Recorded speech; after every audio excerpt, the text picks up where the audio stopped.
Lampu kuning Susi dan Dirianto, dua ART Verdi Sambo yang terancam jadi tersangka.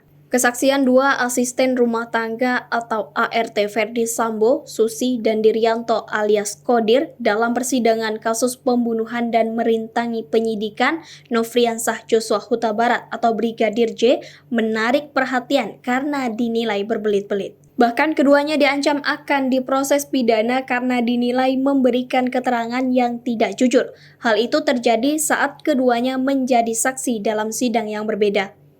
Susi menjadi saksi dalam sidang terdakwa dugaan pembunuhan berencana Barada Richard Eliezer Pudiang Lumiu atau Barada E pada Senin 31 Oktober 2022 lalu. Sedangkan Dirianto menjadi saksi dalam kasus dugaan merintangi penyidikan dengan terdakwa Hendra Kurniawan dan Agus Nurpatria.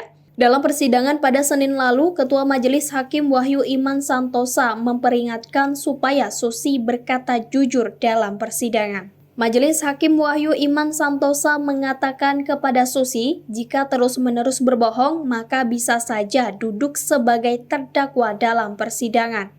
Bahkan ia memperingatkan bahwa ancaman saksi yang berbohong dalam persidangan adalah pidana 7 tahun penjara. Jaksa penuntut umum bisa proses saudara. 7 tahun loh saudara, nggak main-main.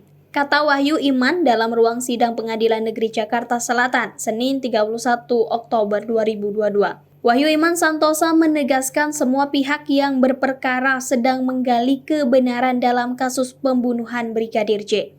Namun, Susi seolah-olah tidak memikirkan hal tersebut karena keterangannya yang berubah-ubah. Kami menggali kebenaran material di sini, tapi saudara main-main, ucap Hakim Wahyu Iman Santosa.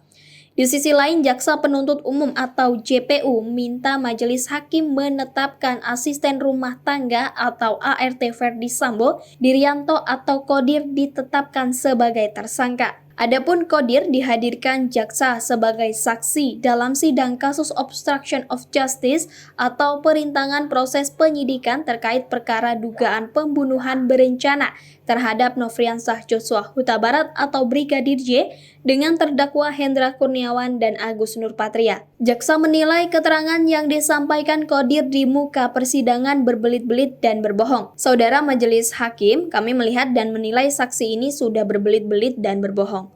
Supaya kiranya Majelis Hakim mengeluarkan penetapan saksi ini menjadi tersangka. Ujar jaksa dalam persidangan di Pengadilan Negeri Jakarta Selatan, Kamis 3 November 2022. Adapun peristiwa ini diawali pengakuan Kodir soal adanya perintah Verdi Sambo untuk menghubungi mantan Kepala Satuan Reserse Kriminal atau Kasat Reskrim Polres Metro Jakarta Selatan, Ridwan Soplanit. Namun demikian, berdasarkan berita acara pemeriksaan atau BAP, perintah Sambo adalah menghubungi Polres Metro Jakarta Selatan dan memanggil ambulan untuk membawa jenazah Joshua.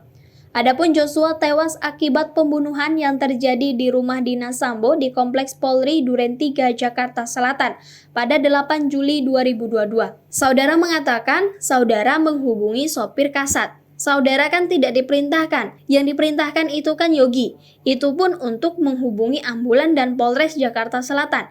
Kenapa tiba-tiba saudara ke rumah Kasat itu? Cecar jaksa. Yogi yang dimaksud jaksa adalah Prayogi Iktara Wikoton Ajudan dari Verdi Sambo. Seingat saya diperintah, jawab Kodir. Yang benar ini atau yang mana? Kan saudara jelasin yang diperintah Verdi Sambo, Yogi. Itu pun yang diperintah bukan Karisers, tapi ambulan dan Polres Jakarta Selatan. Ucap jaksa. Itu kan jelas ini, setelah diketik penyidik, saudara baca nggak BAP-mu? Kata jaksa dengan nada tinggi. Baca pak, ucap Kodir. Disumpah saudara kan? Hati-hati loh, saudara dimakan sumpah. Timpal jaksa.